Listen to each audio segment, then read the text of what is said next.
To this February 20th, 2020 meeting of the Safeco Board of Directors. Would the clerk please call the roll? Thank you. Matt Conant.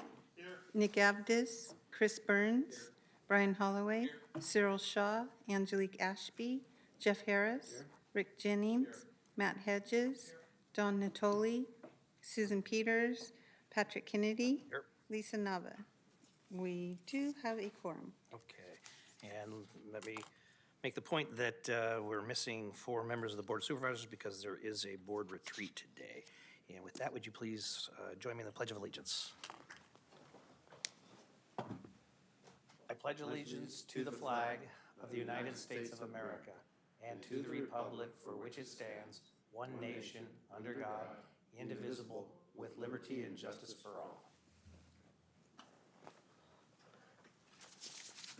Good afternoon, ladies and gentlemen. This meeting of Safeco is being broadcast live and will be cablecast without interruption on Metro Cable 14 and will be re-aired on Saturday, February 22nd at 6 p.m. and again Sunday, February 23rd at 9 a.m. This meeting is also webcast at www.sacmetrocable.tv, and streaming video of the board meeting is available on Safeco's website within 48 hours after the meeting. Members of the audience who wish to address the board should fill out a speaker form. They're located here on the lectern and bring it up to me. When addressing the board, please identify yourself for the record and please limit your comments to 3 minutes. Thank you. Thank you very much. I have no slips from public. Is there a member of the public that would like to address the board at this time? No. Then we will recess to closed session.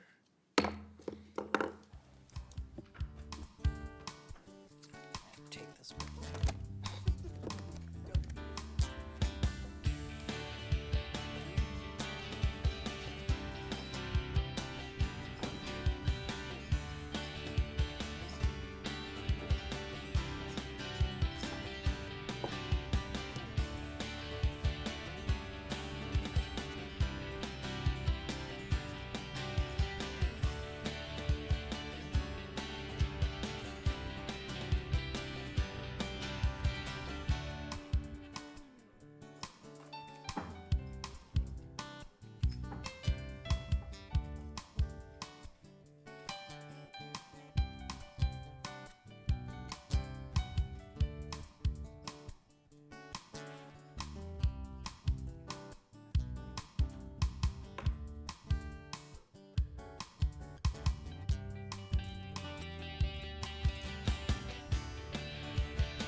Matt Conant.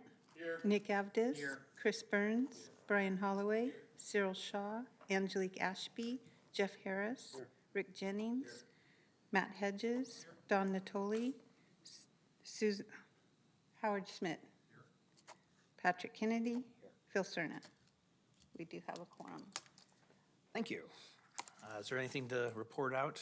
Government Code Section 54956.8, Conference with Real Property Negotiators, property at 24 Durazno Court. Negotiating party Nicholas Lindard, under negotiation, price and terms of payment. Motion by Director Conant, seconded by Director Holloway, unanimous decision to accept staff's recommendation and to proceed with the acquisition, details of which will be made public when it's reduced to writing. Government Code Section 54956.8, Conference with Real Property Negotiators regarding property at 2300 Marina Glen Way. Negotiating party Joseph and Laura Franco, under negotiation, price and terms of payment. Motion by Director Jennings, seconded by Director Conant, to accept staff recommendation to continue negotiations. If the acquisition is successful, details will be made public when it's reduced to writing. Government Code Section 54956.8, Conference with Real Property Negotiators, property at 3473 Swallows Nest Lane. Negotiating party Michael Nolan and Naomi Nolan, under negotiation, price and terms of payment. Motion by Director Harris, seconded by Director Conant. Unanimous vote to accept staff recommendation to complete the transaction, details of which will be made public when reduced to writing. And Government Code Section 54956.8, Conference with Real Property Negotiators regarding property at 2301 Marina Glen Way. Negotiating party David Aguilar and Christina Aguilar, under negotiation, price and terms of payment. Motion by Director Conant, seconded by Director Avdis, to accept staff's recommendation to negotiate. Details of the acquisition, if successful, will be made public when reduced to writing. Thank you. Thank you very much. That, Executive Director's report. Mr. Johnson.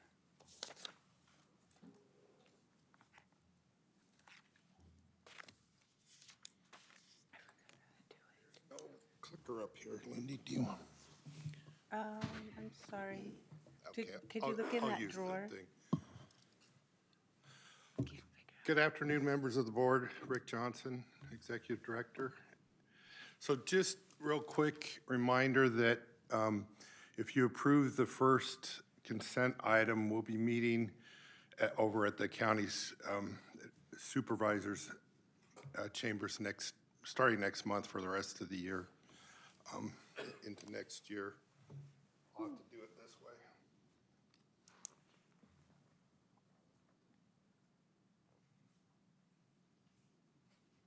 Oh, thank you. So we did have an award, a contract award by the Corps of Engineers on American River Common Features 2016 work down in the Pocket area. The area that's going to be worked on in 2020 is shown on this map, the red areas there. It was awarded on Valentine's Day, joint venture with Mahoney and Odin for about $64 million.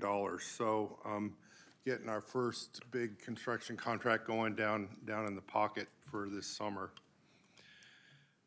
Okay, just had a lot of appropriations news at the federal level in the last couple of weeks for Natomas, on the American River Common Features Natomas project. We had already in December, Congress passed and the President signed the appropriations bill, including $59 million. And they also put out a chunk of money that the Corps was supposed to divvy up in a work plan. They included another $15.7 million in the work plan for Natomas for a total of $74.7. So it wasn't as much as we were hoping for, but it still shows a good support by the administration on moving Natomas forward. The proposed budget came out also, and for the next fiscal year, 21, it includes $131.5 million for Natomas. So still a lot of good funding coming forward. And then Also in the work plan, up at Folsom Dam, we did receive, or the Corps received $3.514 million to complete design work on the temperature control shutter modifications up there. And let me just take a second to remind everybody what those were. When, in 2004, when the dam raise was authorized, it included a couple of ecosystem components, a couple downstream on the American River, and then modifying the temperature control shutters up at Folsom. The reason that's important is the river temperatures in the lower American River get very warm in the summertime, and the salmon and steelhead used to be able to go up into the higher countries to spawn and hang out. With the dams, they can't get up there, and the water temperatures in the river get too warm normally. So the temperature shutters that you see in this picture are the ones that were built in the 60s. They have to control them by the crane, and they're very big openings. And often, especially in years where the reservoir doesn't run out of cold water, they draw them selectively down, but they'll run out of cold water before the summer ends. And what happens is the steelhead will come in early in the year, spawn, and then their young hang in the river all summer before they go out to sea. Whereas in the fall, the salmon run comes in, and they come in to spawn, but unless the water temperature's below 55 degrees, they'll die without spawning. And so the point where they measure, it's Watt Avenue, and so sometimes in some years it's difficult to meet that. I showed you this is a picture showing the reservoir, how it stratifies in the summer. This was on a July day. The far left is right at the dam. You can see how much the difference in the temperature is there at the bottom versus the top. And so what they'll do is they'll try to just take enough water from the cold to blend with the warmer water up on top, just to keep the temperatures right around 60, 55 downstream.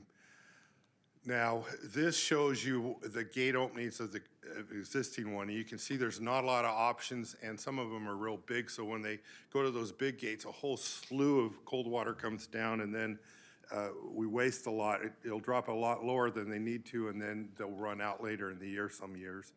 So with the new modifications, you can see we're a lot smaller openings and a lot more options there. So hopefully it'll help stretch that resource a little more. So this was an important component of the authorization, and now we've got the funding for the Corps to design it with intent of including it as a contract, in the contract with the main dam construction, which will go out to bid early '21. So I just wanted to make you aware of that. And then jumping back a little bit, on January 21st, we did have the groundbreaking ceremony. What you see in the background is Dike 8 there, as circled in the map. Patrick represented SAFCA, along we had, in addition to the Colonel, Congressman Matsui, Congressman Barra. We had the Bureau of Reclamation Commissioner out from Washington, D.C., Brenda Berman, Bill Edgar from the Central Valley Flood Control Board, and then Carla Nemeth, the Director of Water Resources, and Patrick represented us and gave an excellent speech there. And then afterwards, we had this ceremony. Had a little problem with the choreography, getting everybody to hold it in the same hand there, but it went well other than that. So with that, that's all I had. See if there's any questions. Questions? Okay, thank you. Thank you. I have one question. Am I really that short? Well, I just closed it out, so we'll never know. Okay. Our next items are consent matters, and 2 through 13 are in order. Okay, we have one speaker's slip, so I will call for number 13. Would the clerk please call number 13, read number 13? Item number 13, resolution number 2020-20, supporting the proposed California Assembly Bill 1958. And Kevin King.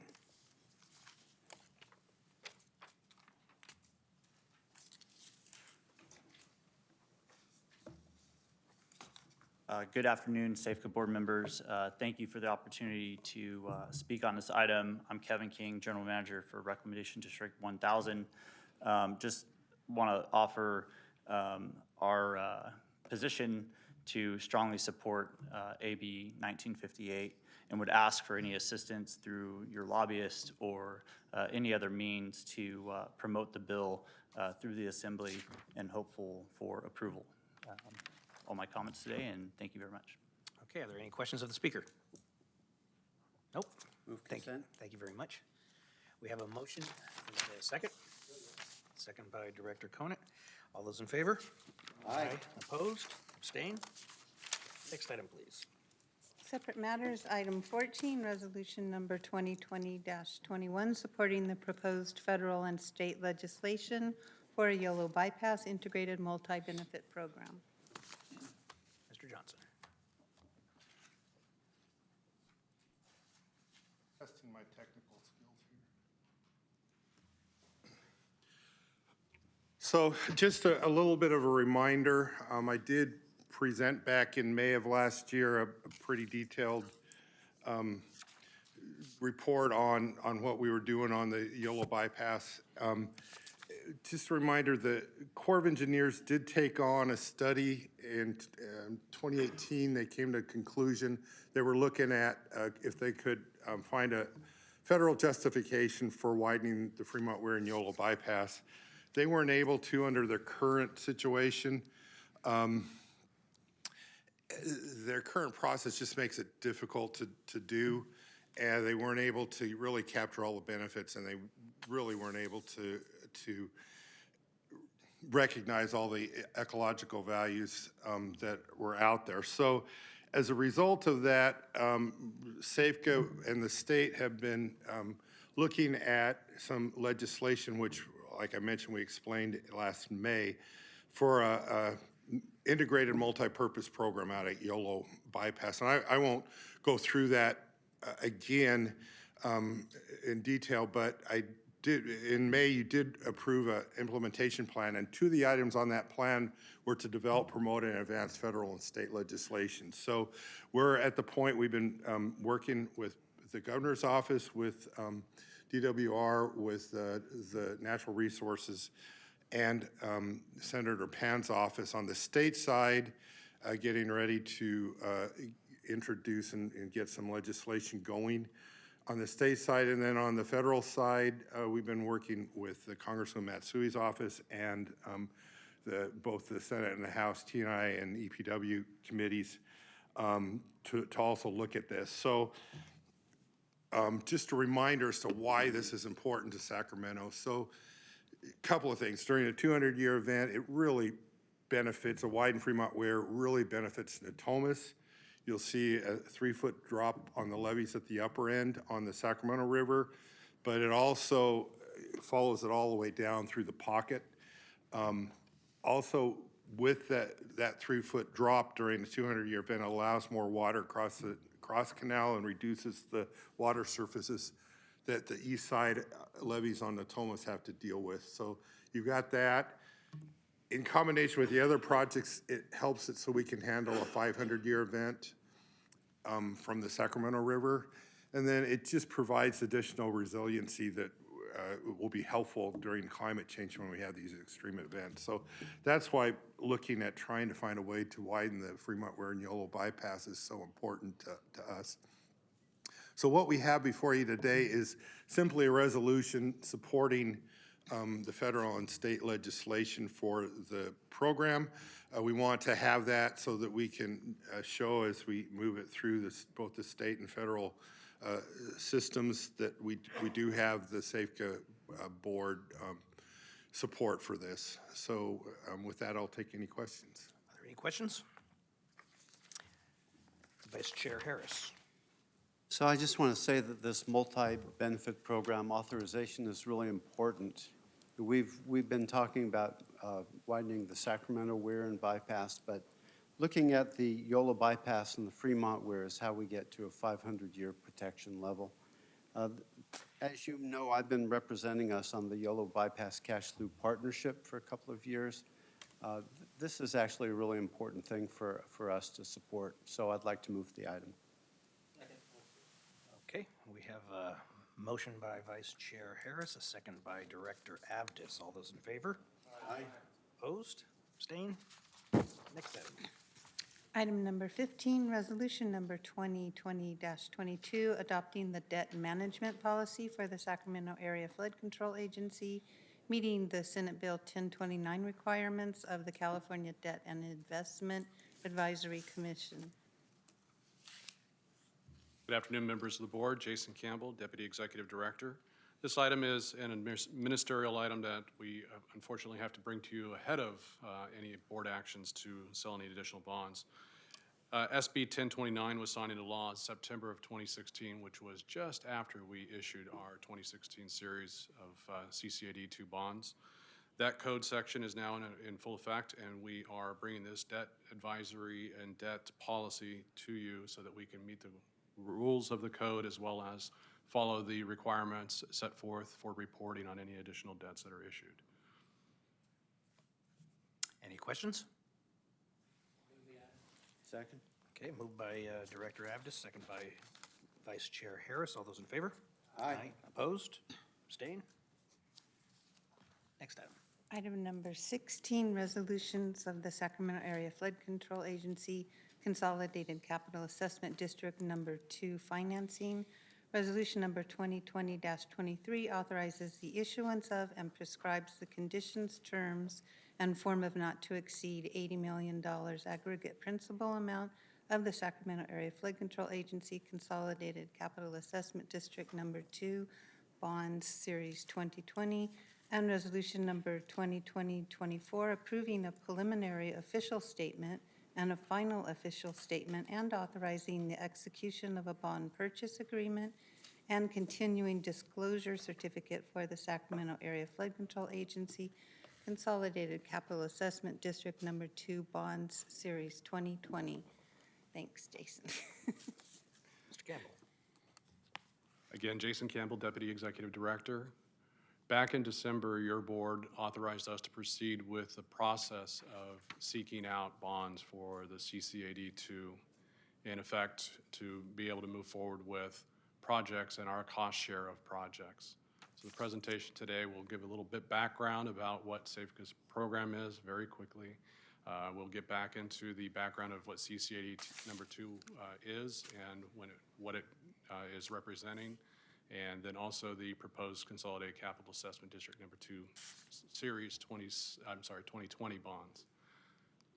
So again, SAFECA's flood protection program is a major program that affects much of the urban area, if not all.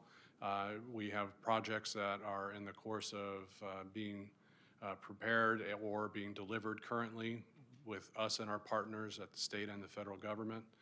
The program currently, or when the CCAD2 was originally adopted, was roughly $3.6 billion in effort. It's still hovering around that range, and SAFECA is responsible for just up to $500 million in effort going forward. So the major program elements include Folsom Dam, levee strengthening projects in most corners of the city as well as the county and up into Sutter. So as we look at the Consolidated Capital Assessment District number 2, the assessment methodology adopts different program areas and different projects that are broken down into different categories and into 8 benefit zones. Those projects provide benefit to the communities that they protect. Along with that, we discover what the annual assessments need to be based on those numbers and the square footage of the damageable area. And we have begun to collect in 17-18 on the assessment roll. We continue to collect, and we also have built in an escalator of up to 1.5% based on a ENR construction index. And the average single-family home is currently paying roughly $105 per year, which again is not a robust number in the grand scheme of things. So CCAD number 2, we're collecting approximately $27.9 million in assessments in the annual roll. The revenues are very diverse. Obviously, there's a number of parcels with that 162,000 parcels. We are also seeing a good strata Rick was talking about the stratification of the water. Here we have the stratification of the land uses. So you can see a number of single-family homes and multifamily home classifications, as well as commercial and other agricultural type components. Very broad spectrum, and single-family residential making up the lion's share of what the assessments are. So historic assessed values are a key component to identify how the market is doing and how secure this assessment district is.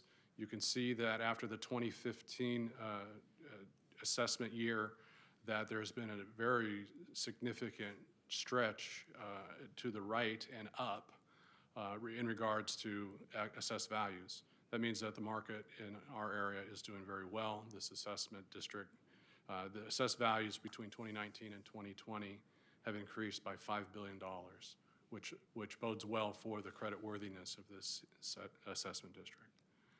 So again, the other things that we want to make sure we're keeping an eye on are delinquencies. And as you look at this chart, I want to caution you that the bottom number is only for the first number, that 3.78 in delinquencies is just for the first installment of the current year.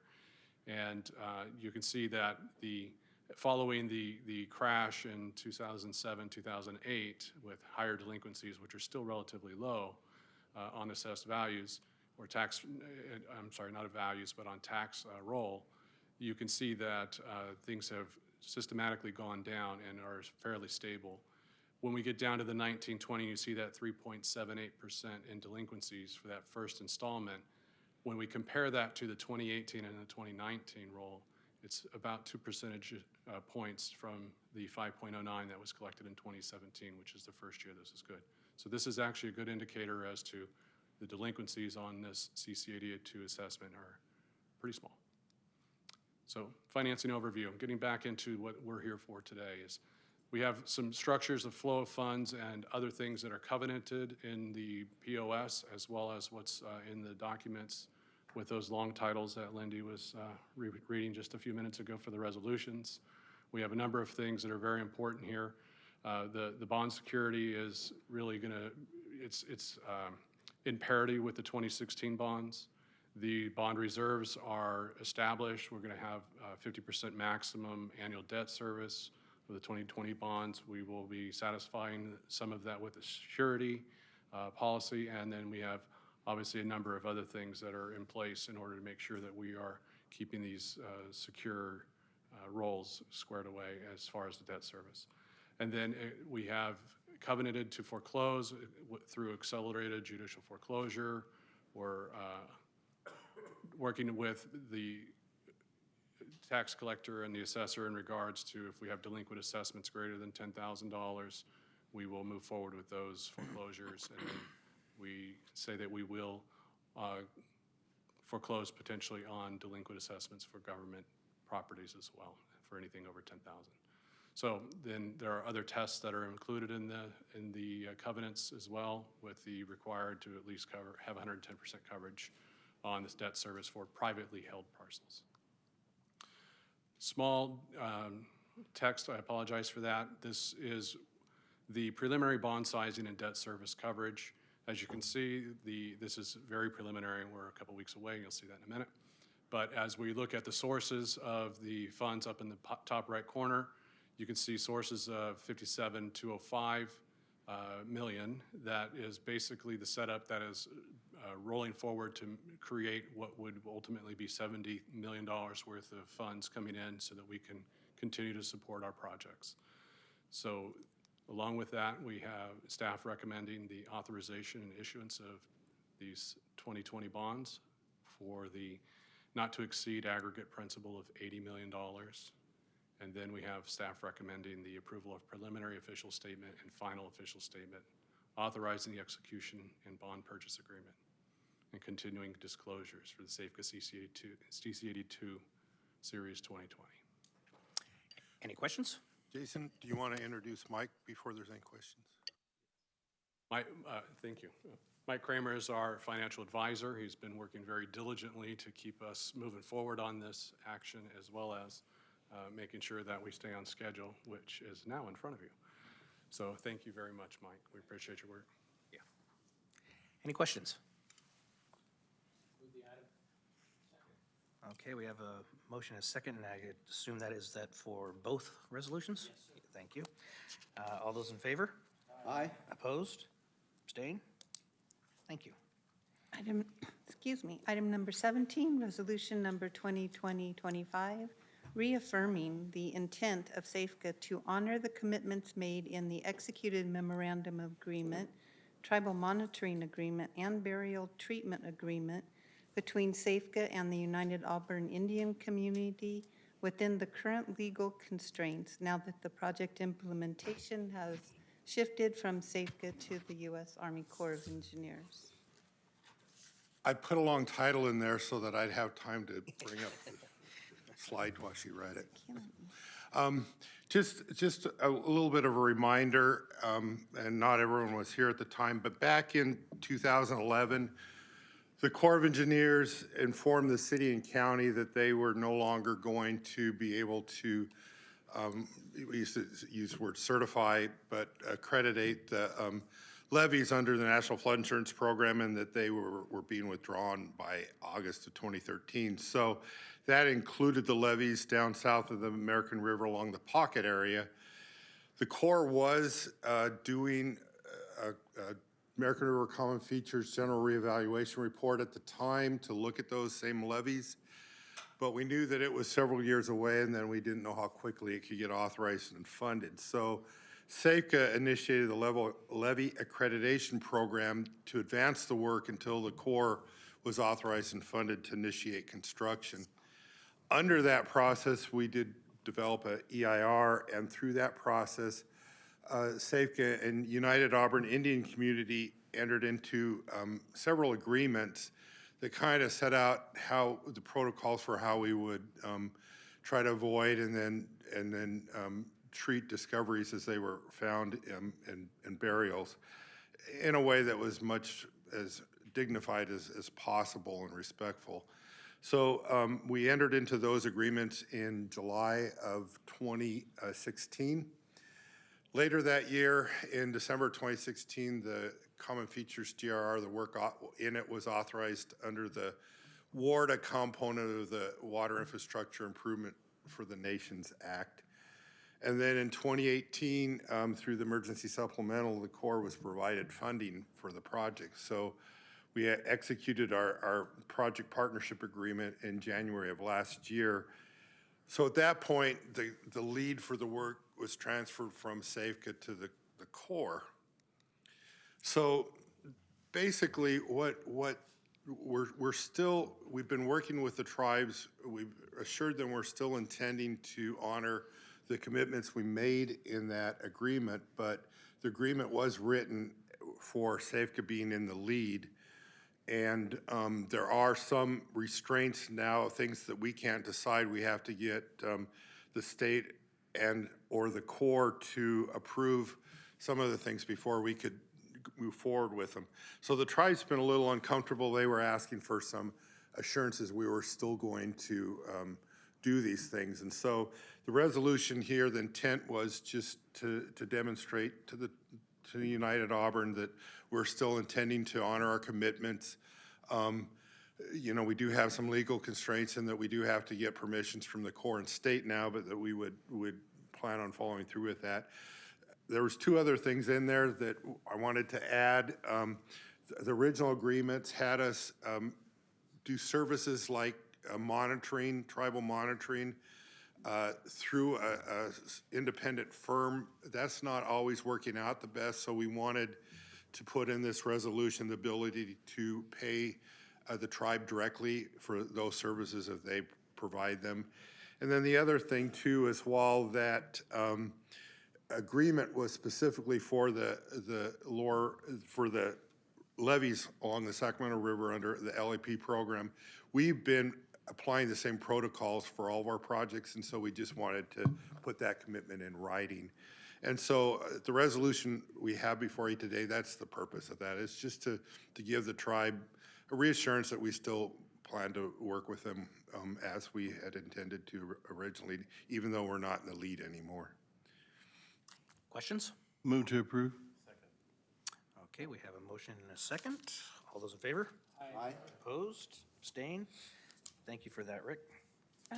Excuse me, who moved it? Moved the item, Matt? Mr. Conant, Mr. Burns. Second was Brian? Chris, thank you. Item number 18, resolution number 2026, authorizing the amendment of 2 classification specifications and salary schedules, the addition of 1 classification specification and salary schedule, a budget appropriation, and position allocation amendment for fiscal year 2019-20 budget. Mr. Campbell. Chair Kennedy, members of the board, Jason Campbell, Deputy Executive Director. The item before you, this is a cleanup item and also a number of wonderful actions, hopefully.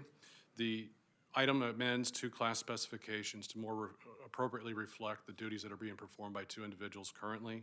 It also includes some confidential tasks that are currently being performed. So that's amendment of 2 class specs for those 2 individuals. In addition, we have an addition of a new class specification for a real estate program manager to help us work on the very robust real estate activities that we're undergoing currently to support our projects and the course projects. And then we have a limited term agency counsel position being added in the not the class specifications, pardon me, but for the position allocation to make sure that we have a good, smooth transition with Holly's pending retirement. In addition, we would like to adjust the position allocation list accordingly based on these position changes, as well as authorize an appropriations adjustment of $130,000 to cover those expenses that may occur between now and the end of June. Any questions of Mr. Campbell? Yes, Mr. Abdus. Mr. Campbell, thank you. Question on the real estate manager. So certainly we're very active currently with regards to real estate acquisition matters and otherwise. Sort of what is the envisioned long-term sort of responsibilities for this new position that we're creating here? So under the current setup, we are working diligently on a number of things with project and procurement of real estate and managing those processes. As we see that taking a considerable amount of time, maybe over the next 5 years of an individual, just to manage the different headings that we have with all the projects that are going on. As we also know, Safeco owns about 1,500 acres of land. That land has to be managed, that there are a number of transactions that are still pending transfer of properties and other things that have been ongoing for almost a decade now. So we foresee that beyond the procurement and the acquisitions that we have for projects, we do have other land management components that will continue on for quite some time. So pretty broad spectrum there for all of the asset management components. And then the scope of this position is not something that lends itself to contracting with a consultant or anything like that? So currently we have several consulting teams that are working, and unfortunately we still have a big demand on our other staff. So one of the components that the directors of engineering and the project managers do currently is manage these entire real estate processes rather than just strictly dealing with the components of the project as well as the technical interface between the real estate transaction and the project. So what we're proposing is to bring somebody in to streamline the process for real estate so that it's consistent and more efficient, to also free up those project managers and those directors of engineering to be able to focus on the technical pieces associated with the projects, and to be able to interface with a program manager that can just run with the ball regarding real estate transactions. That also lends into the land use management piece. We need somebody to manage leases, contracts with farmers, other components that are associated with the many acres of land as we have for mitigation as well as other components.